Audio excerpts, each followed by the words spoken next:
Hello again, this is Noah, and I'm playing in my survival world.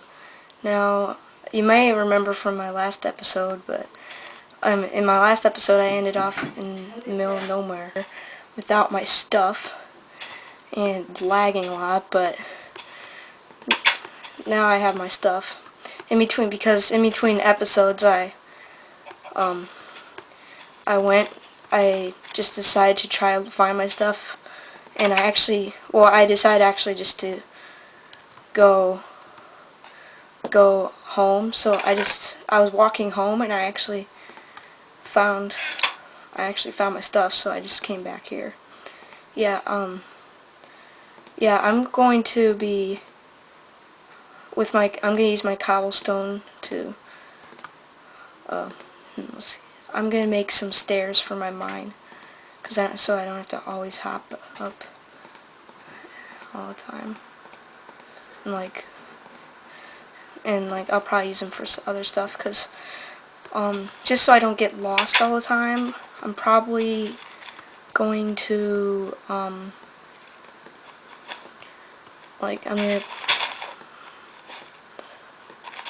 gonna make some paths to my house. Let's see. Anyways. Yeah, I'll make so that I can probably make some sort of road. Tomorrow or the next day, and not thinking about 10 years from now, we're not going to control our economic future. Yeah, I'm going to make some paths around Germany and stuff. And the president's right in terms of the additional oil production, but none of it came on federal land. As a matter of fact, oil production is down 14% this year on federal land, and gas production is down 9%. Why? Because the president cut in half the number of lives against the people drilling up there for oil, this massive new resource we have. And what was the cost? 20 or 25 birds were killed, and they brought out a Migratory Bird Act to go after them on a criminal basis. Look, I want to make sure we use our oil. Coal is us from taking advantage of oil, coal, and gas. This has not been Mr. Oil or Mr. Gas or Mr. Coal. Talk to the people that are working in those industries. I was in coal country. People grab my coal plant, you can go ahead, but you'll go bankrupt. That's not the right course for America. Let's take advantage of the energy resources we have, as well as the energy sources for the future. And if we do that, if we do what I'm they're already beginning to come back because of our abundant energy. I'll get America and jobs in Iowa, and that they're not phantom jobs, they're real jobs. I appreciate wind jobs in Iowa and across our country. I appreciate the jobs in coal and oil and gas. I'm going to make sure we're taking it in order to make up for the loss in revenue. Concerning these various deductions, the mortgage deduction, the charitable deduction. Your home mortgage interest deduction, charity, child tax credit, and so forth, you can use those as part of filling that bucket, if you will, of deductions. But your rate comes down, and the burden also comes down on you for one more reason, and that is every middle-income taxpayer. A bank, if you're getting a statement from a mutual fund or any other kind of investments you don't have to worry about filing taxes on that, because there'll be no taxes. Anybody will not, under any circumstances, reduce the share that's being paid by the highest income taxpayers. And I will not, under any circumstances, increase taxes on the middle class. People in the middle class will see $4,000 a year higher taxes as a result of the spending and borrowing of this administration. I will not let that happen. I'll get us on track to a balanced budget, and I'm going to reduce the tax burden on middle-income families. What's that going to do? It's going to help those families, and it's going to create incentives. Folks who are striving to get into the middle class slowly, because they have been hit hard over the last decade, over the last 15, over the last 20 years. So 4 years ago, I stood on stage just like this. Actually, it was at the town hall, and I said I would cut taxes for middle-class families. Those tax cuts for middle-class families and for small businesses. But what I've also said is, if we're serious about reducing the deficit, the wealthy do a little bit more. So what I've said is, your first $250,000 worth of income, no change. And that means 98% of American families, 97%. But that's what grows the economy. Well, I fundamentally disagree with that. I think what grows the economy is when you get that tax credit that we put in place for your kids going to college. I think that grows the economy. That's a lot higher. I think what grows the economy is when we... Oh, yeah. When during a Republican primary, he stood on stage and said, I'm going to give tax cuts. He didn't say tax rate cuts, he said tax cuts. You're absolutely right. You heard what I said about my tax plan. Is that already Top becoming 5% nighttime? will continue to pay 60% as they do today. I'm not looking to cut taxes for wealthy Oh, people. it is. I am looking to make it easier for Oh, small must be because business I have to keep more of their capital and hire people. And for me, this is about jobs. I want to get America. We don't have to live like this. We can get this economy going again. My 5-point plan does it. Energy independence for North America in 5 years. Opening up more trade, particularly in Latin America. Cracking down on China when they cheat. Getting us to a balanced budget. Jobs come and why they go. And they're going now because of the policies of this administration. Governor, let me ask the President something about what middle class. Settled? No, it's not settled.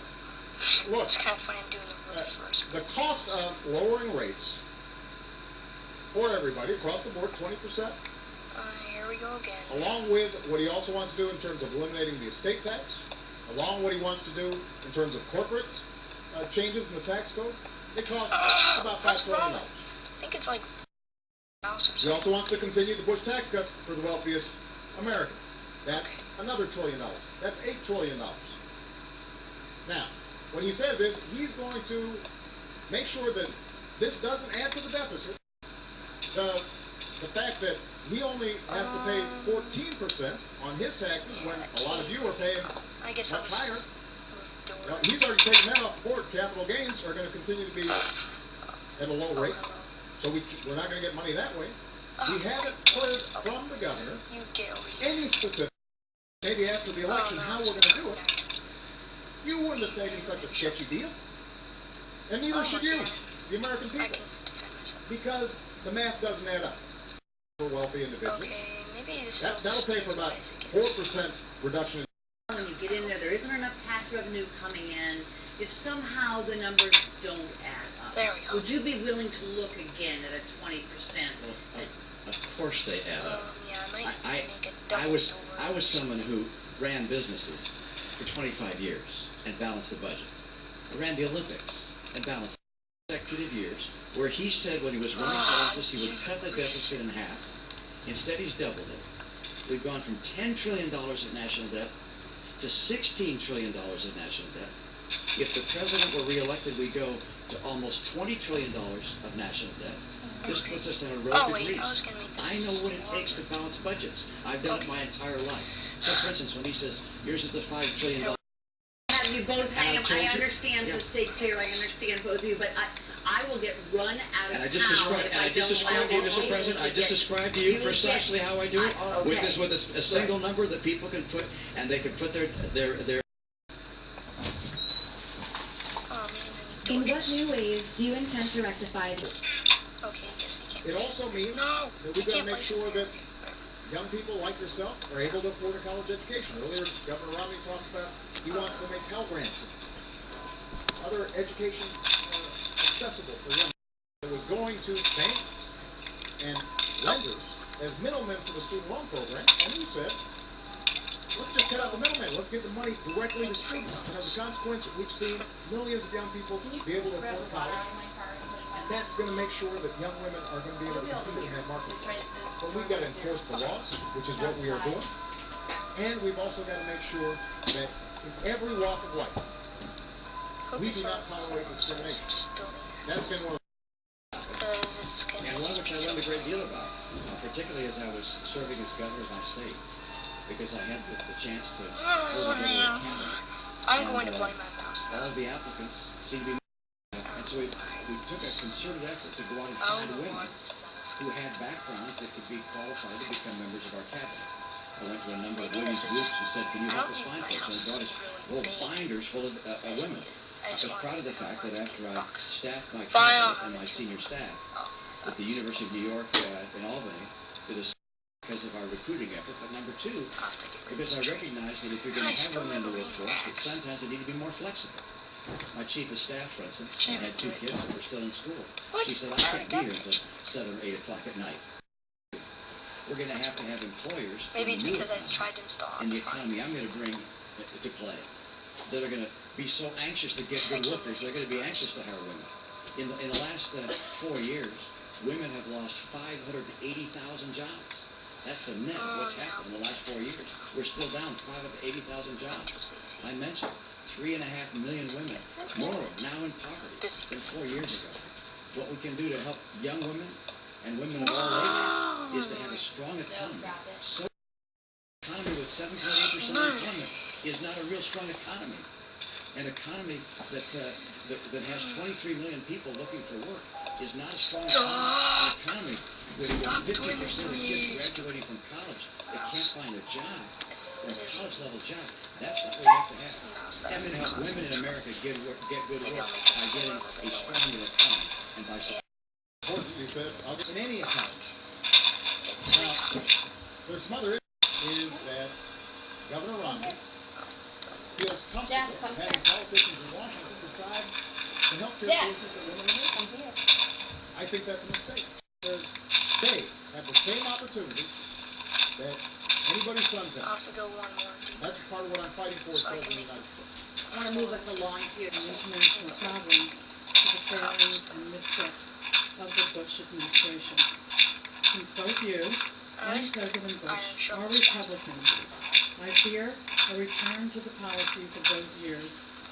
Make sure our timekeepers are working. The Timekeepers are all working, and let me tell you that the last part, it's for the two of you to talk to one another, and then we'll quite as orders as you think. But go ahead and use this 2 minutes any way you'd like to. The question is on the floor. I just note that I don't believe that bureaucrats in Washington answer your question.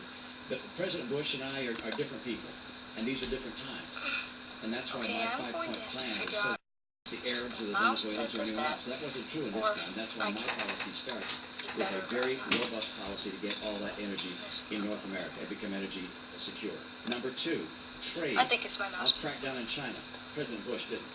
I'm also going to dramatically expand trade in Latin America. It's been growing about 12% per year over a long period of time. I want to add more free trade agreements so we have more trade. Number 3, championing small business. Our party has been focused on big business too long. I came through small business. I understand how hard it is to start a small business. That's why everything I'll do is designed to help small businesses grow and add jobs. But one of the things I find most troubling is that when you go out and talk to small workers, Well, in fact, we saved 1,000 jobs. And that's the kind of tough trade actions that are required. But the last point I want to make is this. No, Jack, stop it. Immigration reform. We didn't call for deportation. George Bush never suggested that we eliminate funding for Planned Parenthood. So there are differences between Governor Romney and George Bush, but they're not on economic policy. In some ways, he's gone to a more I want to call on Michael Jones.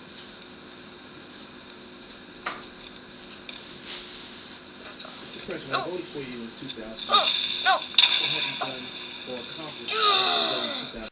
It's up 4 years. There's no doubt about it. But 4 years ago, I told the American people, and I told you, I would cut taxes for middle-class families. And I did. I told you I'd cut taxes for small businesses, and I have. Who cares? I said that I'd end the war in Iraq, and I did. Healthcare reform to make sure that insurance companies can't jerk you around. And if you don't have health insurance, then you have a chance to get affordable insurance. What? And I have. I committed that I would rein in the excesses of Wall Street, and we passed the toughest Wall Street reforms since the 1930s. We created 5 million jobs, gone from 800,000 jobs a month being lost, and we are making progress. We saved an auto industry that was on the brink of collapse. Now, does that mean you're not struggling? Absolutely. I hope this So the episode point isn't is, too long. the commitments I've I made, kind of want to finish. I've kept. I guess I'll finish the And those house that I haven't been able to keep, episode. it's not for lack of trying, and we're going to get it done in the second term. You should pay attention to this campaign because Governor Romney's made some commitments as well.